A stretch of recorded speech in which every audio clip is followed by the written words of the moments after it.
சிவாயன்ம உறவுகளே, இன்றைக்கு யூகிமுனி சித்தரை பற்றி பார்க்கலாம். இவர் பல நூல்கள் எழுதியிருக்கிறார்.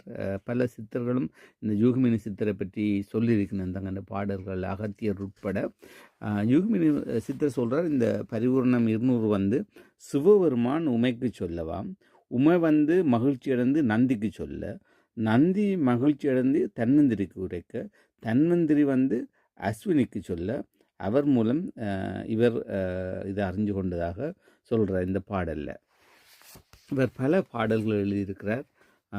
அதில் யூகமணி பரிபூர்ணம் 200, அடுத்த வைத்திய கும்மி 1000, மற்ற இதில் யூகமணியின் பூரணம் 100, கரிசல் 151, கரிசல் 36, யூகமுனியின் வாதகாண்டம், இது யூகமுனி வைத்திய சிந்தாமணி 800, அடுத்த யூகிமுனியின் வாதாங்க தீட்சா விதி 300, வாத வைத்திய விளக்கம் 200, மதிவன்பா 100, யூகிமுனி வைத்திய காவியம், யூகிமுனி பிடிவாதம், யூகிமுனி வாதகாண்டம் முதல் 1000, அடுத்த யூகிமுனி வாதகாண்டம் 1000, அடுத்தது யூகிமுனி பரிபூர்ணம் 400.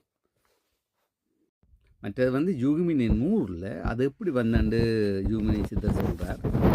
இது என்னமாண்டா, முதல் சிவன் அம்மைக்கு சொல்ல, உமாதேவிக்கு சொல்ல, உமாதேவி அஸ்வினிக்கு சொல்ல, அஸ்வினி விசுவினிக்கு சொல்ல, விசுவினி நந்திக்கு சொல்ல, நந்தி தன்வந்திரிக்கு சொல்ல, தன்வந்திரி அகத்தியருக்கு சொல்ல, அகத்தியர் புலத்தியருக்கு சொல்ல, புலத்தியர் தேரையருக்கு சொல்ல, தேரையர் யூகிமணிக்கு சொன்னவர்,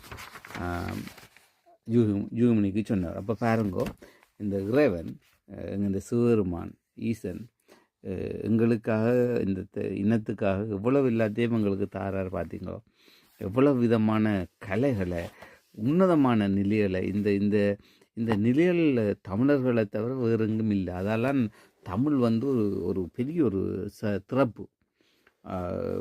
சும்மா உள்ள இந்த விஞ்ஞானங்களை தாண்டி இவ்வளோ நிலை அடைகிறதுக்கு தமிழில் தான் எங்களுக்கு அந்த திறப்பு இருக்குது. அதால் தமிழை மறந்தமோண்டா இந்த கலைகள், இந்த இந்த தங்க புதையல் எல்லாம் அழிஞ்சுவோம். அடுத்தடுத்த தலைமுறைக்கு இதெண்டா என்னண்டே தெரியாமல் போயிடும். இதில் உள்ள பாடல்களும் விளங்க மாட்டுது, இதில் உள்ள அர்த்தங்களும் விளங்காது. இது அவைக்கு ஒரு தேவையில்லாத பொருளாக போயிடும். அதில் தமிழ் எவ்வளோ முக்கியம் என்று நீங்கள் உணர்ந்து எங்களுடைய கலைகளை பாதுகாத்து கொள்ளுங்கள்.